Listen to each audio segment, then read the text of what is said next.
On the question of what challenges confront the media today, I see three key challenges, and one of them has to do with talent.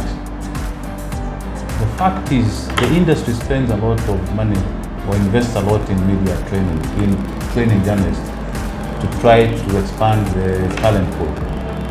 But the paradox is that the way we compete for talent, poaching from one media house to the next, encouraging journalists to think more about compensation and money than in terms of the profession itself and how they can grow in one place to improve their skills and contribute meaningfully to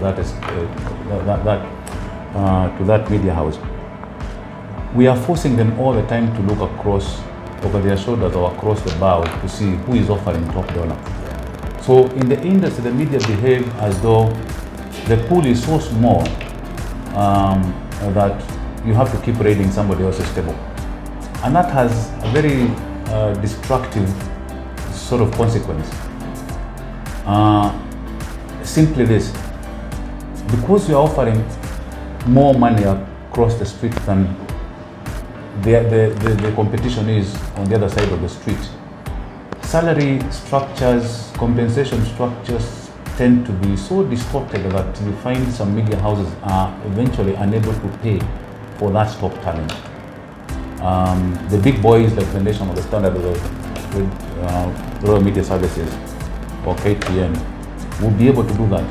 But that means that the smaller media will never be able to compete at that same level for top talent. And that's a big problem.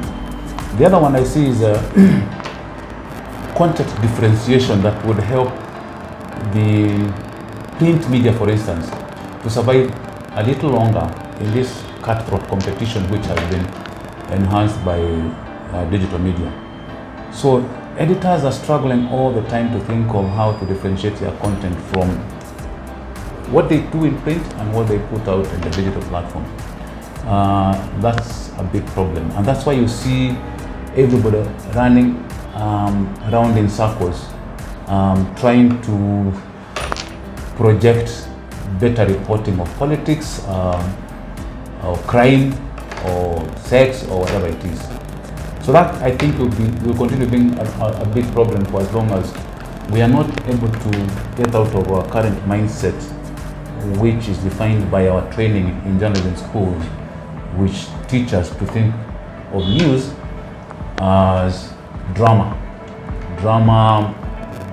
in terms of the political noise that we see, or drama in religion, or drama in conflict, or that kind of thing. So then it forces us to think, to close our minds to the other bigger issues that could help generate content that differentiates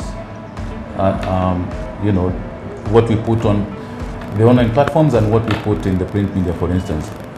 And then the other thing that I see is, in terms of a challenge, is shrinking advertising revenue.